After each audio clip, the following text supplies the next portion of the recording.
The Prophet ﷺ said, عَجَبًا لِأَمْرِ الْمُؤْمِنِ فَإِنَّ أَمْرَهُ كُلُّهُ خَيْرٌ. Strange is the matter of the believer, for anything that happens to him or her is good. Subhanallah. He said, إِنْ أَصَابَهُ خَيْرٌ شَكَرٌ وَإِنْ أَصَابَتْهُ ضَرَّاءَ صَبَرٌ. When something good happens to them, they thank Allah. When something bad happens to them, they are patient. Because Allah says in the Quran, وَلَنَبْلُوَنَّكُمْ بِشَيْءٍ مِّنَ الْخَوْفِ وَالْجُوعِ وَنَقْصٍ مِّنَ الْأَمْوَالِ وَالْأَنفُسِ وَالثَّمَرَاتِ وَبَشِّرِ الصَّابِرِينَ الَّذِينَ إِذَا أَصَابَتْهُمْ مُصِيبَةٌ قَالُوا إِنَّا لِلَّهِ وَإِنَّا إِلَيْهِ رَاجِعُونَ. We shall surely try you with a loss of wealth and fear and hunger and loss of lives and loss of fruits and food, and give glad tidings to those who are patient. The ones who, when a calamity befalls them, they say to Allah, we belong, and to Him we shall return. They remember that this is a test. I'm going to wind down now very soon, inshallah. Brothers and sisters in Islam, the Prophet ﷺ encouraged us to visit the sick and to visit the graveyards. Why? Because the graveyards remind us that this life is short and that the hereafter is the most important.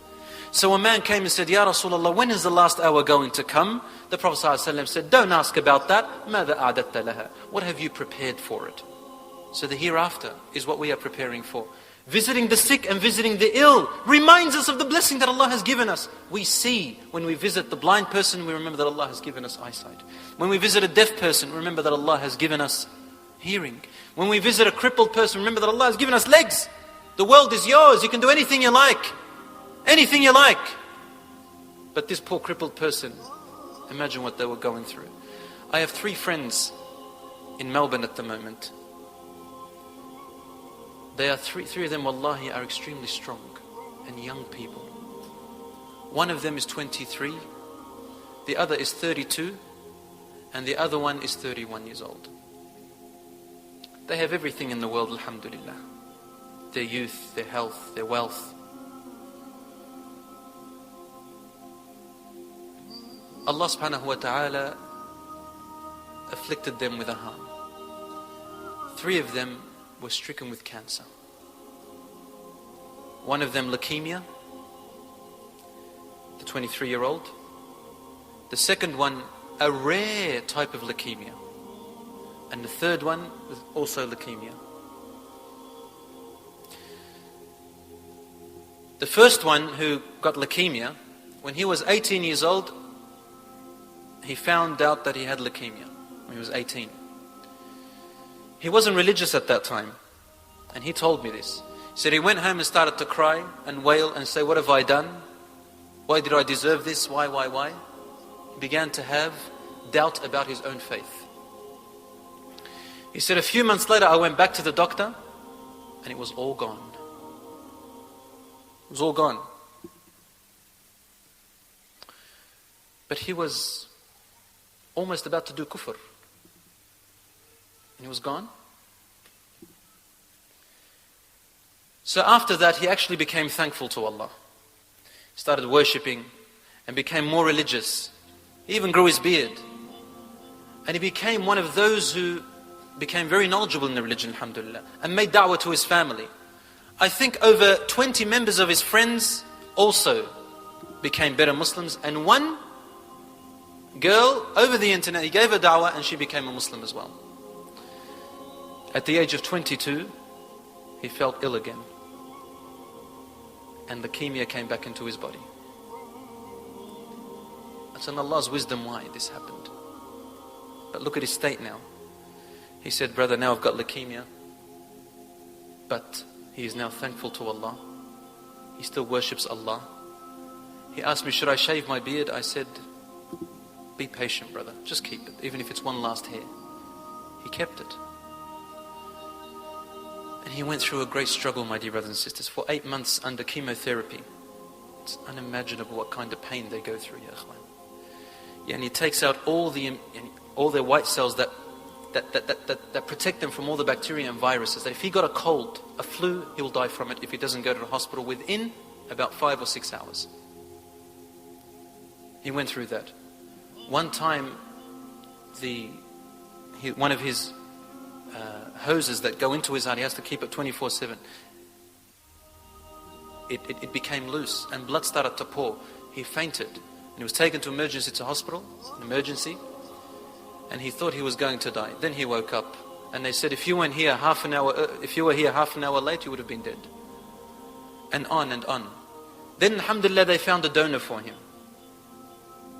And he did a transplant of the other person's blood marrow. Alhamdulillah, it worked out. But still till now, he is 1 day at home, 5 days in hospital. Because it takes time for it for his body to accept it. The other day he attracted an infection. He had to be in hospital for 5 days and 5 nights. It was very bad. We thought he was going to go, that's it. I went to visit him, brothers and sisters, wallahi, the state I saw him in. He couldn't speak because of the side effects.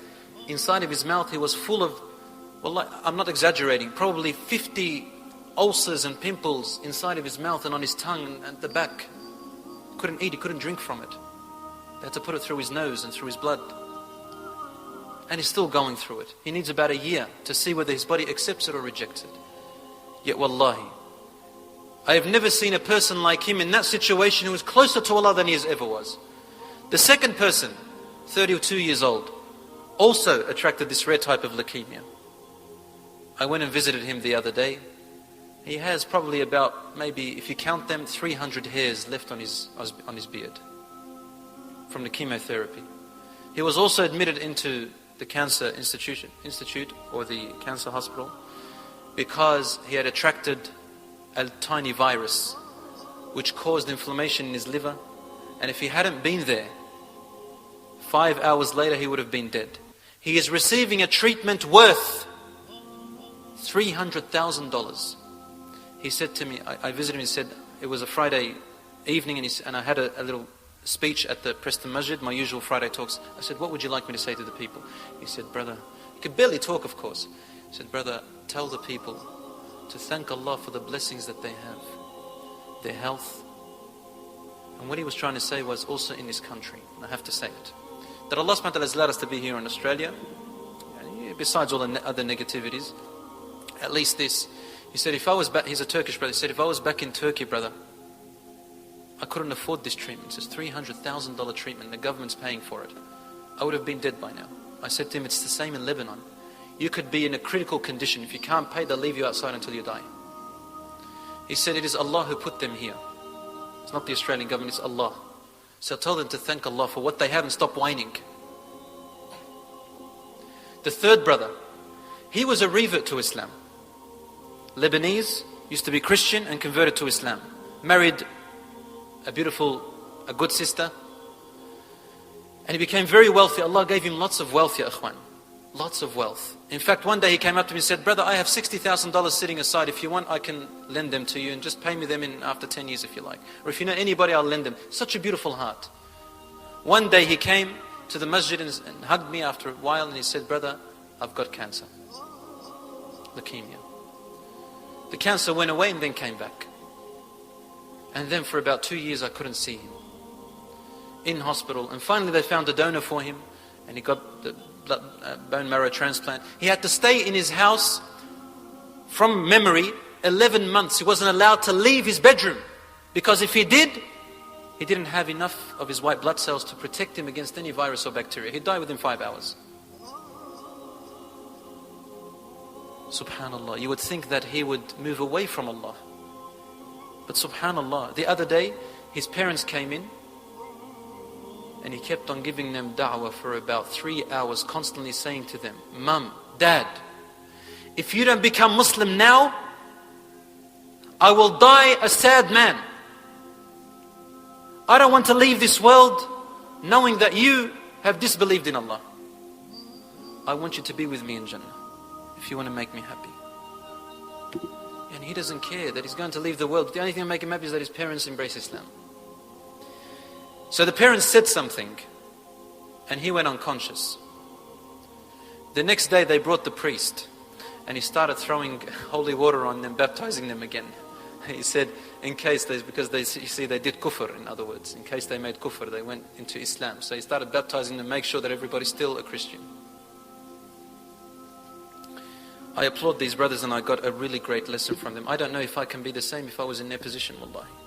Allahu a'lam.